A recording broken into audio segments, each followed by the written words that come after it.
Comment gagner du temps et être efficace chaque jour? Coucou, salut, l'URES, on m'appelle. Bienvenue sur ma chaîne Motive Business, chaîne sur laquelle je parle business, finance, stratégie, motivation. Et dans cette vidéo, il s'agira bien sûr d'une vidéo de stratégie. Et si vous partagez cette thématique, veuillez vous abonner à la chaîne. N'oubliez pas, bien sûr, d'activer la cloche de notification. Likez déjà cette vidéo au maximum parce que vous savez, time is money, du temps. Et quand on perd beaucoup de temps, vous perdez aussi beaucoup d'argent. Vous saurez tout dans cette vidéo. Je vous prie de suivre cette vidéo du début jusqu'à la fin.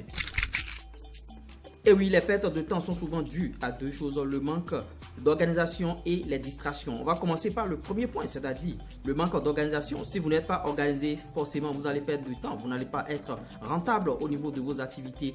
Et pour pallier à cela, je vous conseille bien sûr déjà de planifier vos activités que vous allez effectuer le lendemain à la veille. Les tâches à effectuer le lendemain déjà à la veille. Vous dressez votre liste et tout ce que vous ferez avant de vous coucher. C'est le conseil que j'ai à vous donner par rapport à votre organisation. Et il faut s'organiser de manière optimale. Il ne faut pas s'organiser de manière désordonnée et tout.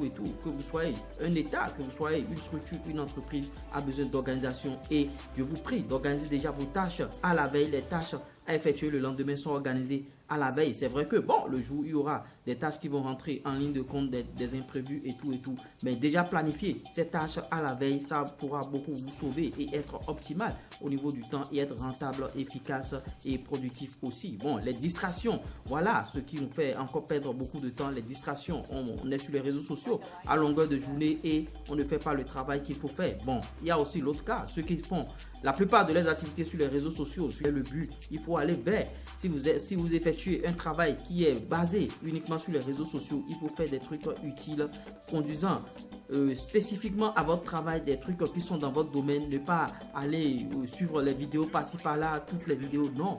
Ce qui est véritablement sur votre ce qui est dans votre domaine, je le disais tantôt. Et vous voyez, comme distraction encore, il y a les portables qui sonnent à longueur de journée. Mettre votre portable sur silencieux quand vous êtes au bureau en train de travailler, parce que quand ça va sonner, ça va vous distraire et tout. Et il y a aussi des gens de bureau où c'est dans un rôle où il y a plusieurs personnes. Évitez les discussions inutiles, se lever, aller discuter à gauche, à droite, évitez tout ça. Travaillez dans le silence, le calme et vous serez optimal et vous allez effectuer vos tâches et vous serez bien sûr productif, gagner du temps, gagner beaucoup de temps, parce que c'est en discutant à gauche, à droite, vous perdez du temps sans le savoir, alors que si vous vous concentrez et travaillez, vous allez être productif et rentable, parce que en faisant tout ça, vous allez faire perdre des millions bien sûr. L'autre conseil que j'ai aussi à vous donner, c'est d'avoir un agenda et lister ces tâches dedans et les échéances bien sûr, c'est-à-dire les heures où vous allez effectuer bien sûr ces tâches et vous allez voir, vous tenez rigoureusement à ça et vous respectez. Même si à la fin de la journée, vous n'arrivez pas à respecter toutes les tâches, le maximum, l'essentiel sera fait. C'était moi. L'URES, si vous avez aimé ce que je viens de vous prodiguer comme conseil, c'est une vidéo stratégie bien sûr dans comment bien gérer son temps et tout pour être productif et tout.